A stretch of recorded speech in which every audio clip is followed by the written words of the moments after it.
नमस्कार दोस्तों, मैं अंकुर उपाध्याय स्वागत करता हूं आप सभी का एक बार फिर से अपनी नई वीडियो में। ग्लोबल मार्केट से एक अच्छी खबर आई है दोस्तों आज, जो मैं आप सभी के साथ इस वीडियो के माध्यम से शेयर करने जा रहा हूं। सीज फायर की अनाउंसमेंट हुई है दोबारा से, यूएस ईरान के नहीं, इजराइल और लेबनान के। आपको याद होगा इजराइल ने लेबनान के ऊपर अटैक शुरू कर दिया था, स्पेशली हिजबुल्लाह के ऊपर, जो कि ईरान का एक प्रॉक्सी ग्रुप है जिसे ईरान ही फंडिंग करता है, चलाता है। और हिजबुल्लाह जो है वो ईरान के लिए एनी टाइम खड़ा रहता है। अगर ईरान की लड़ाई है, मान लो हिजबुल्लाह आ जाएगा।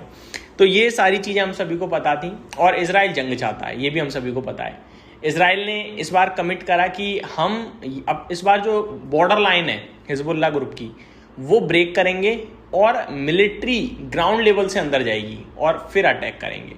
और उन्होंने ऐसा किया भी, जिसके बाद ईरान का कमेंट आया कि जब तक ये सिचुएशन अंडर कंट्रोल नहीं आ जाती, अब हम नेगोशिएशंस को लेकर कोई बातचीत नहीं करेंगे।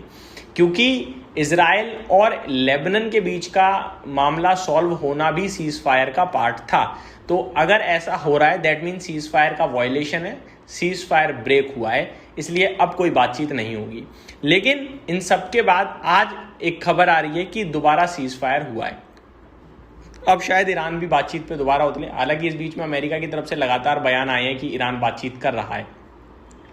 डेवलपमेंट क्या है बताता हूं। 4 जून 2026 यानी आज का डेवलपमेंट है। Latest development suggest that Israel and Lebanon have agreed to renew and implement a ceasefire framework following US mediated talks in Washington. The agreement includes Hezbollah halting attacks on Israel, Hezbollah withdrawing some areas south of the Litani River, the Lebanese army taking control of designated security zone। Overall देखा जाए तो काफ़ी कुछ यही matter करता था और काफ़ी अच्छी अपडेट्स आते हुए दिख रही हैं। अब आप सभी के साथ मैं शेयर करना चाहूँगा इसका ग्लोबल लेवल पे क्या इम्पैक्ट आएगा। देखो, ग्लोबल लेवल पे एक ही इम्पैक्ट है। अगर सब शांति में है तो कच्चा तेल नीचे है, कच्चा तेल नीचे है तो ग्लोबल मार्केट्स के लिए पॉजिटिव है। अब यहीं पे देख लिया जाए तो इजराइल और लेबनान के बीच जो लड़ाई चल रही थी, उसको रोकने के लिए सीज फायर पर एग्रीमेंट हो गया है। ये अपने आप में पॉजिटिव है।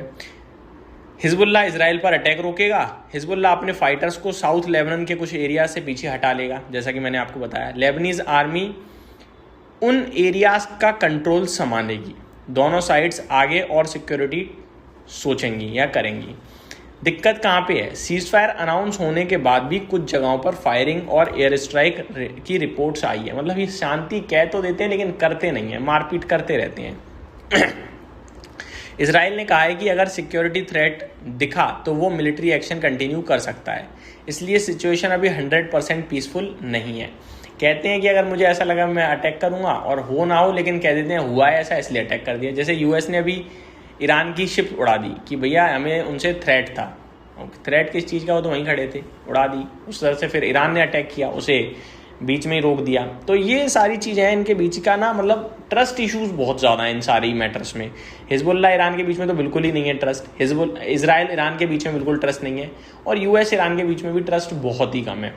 आगे, अगर सीज फायर सक्सेसफुल इम्प्लीमेंट हो जाता है, मिडल ईस्ट टेंशन कम हो जाएगी, क्रूड ऑयल में जियोपॉलिटिकल प्रीमियम कम हो सकता है, ऑयल प्राइसेस पर प्रेशर आ सकता है, एयरलाइंस, पेंट्स, केमिकल्स और ऑयल कंज्यूमिंग सेक्टर्स के लिए बेनिफिट होगा। अगर एक लाइन में, एक शब्द में मैं आपके साथ शेयर करना चाहूँगा, 1 सेंटेंस, इजराइल और लेबनान ने लड़ाई रोकने का एग्रीमेंट साइन किया है, लेकिन ग्राउंड पर अभी भी टेंशन बनी हुई है। अगर सीज फायर टिक गया तो ऑयल प्राइसेस नेगेटिव और स्टॉक मार्केट्स के लिए पॉजिटिव हो सकता है। करंट सिचुएशन में क्या है, करंट सिचुएशन में ये है कि कच्चा तेल भैया शांति बनाए हुए है, $96.37 प्रति बैरल पे है।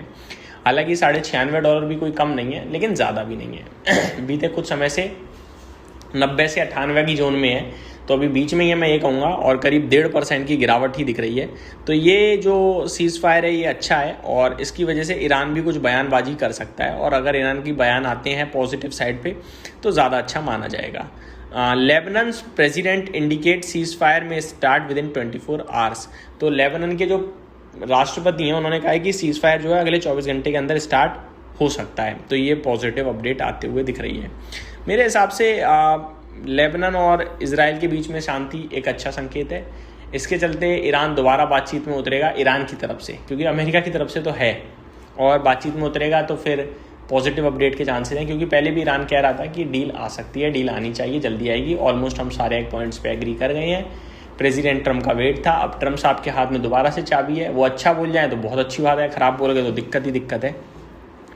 बाकी अमेरिका का बाजार इस समय देखोगे तो डाउ फ्यूचर हरे निशान में ही है आपके लिए, लेकिन नेस्डेक फ्यूचर्स में आज परेशानी दिख रही है, क्योंकि Broadcom leads tech stocks lower. तो आज ब्रॉडकॉम के शेयर ने पूरे टेक स्टॉक गिरा दिए हैं और यहीं पे परेशानी बन रही है। नेस्डेक इंडेक्स आज 400 पॉइंट के समथिंग नीचे दिख रहा है, नेस्डेक फ्यूचर इनफैक्ट अभी तो ओपन नहीं हुआ है उनका बाजार। तो ये मेरी तरफ से फ्रेश अपडेट्स थी, उम्मीद करता हूँ डिटेल्स पसंद आई होंगी। Thank you so much for watching this video, have a great day guys.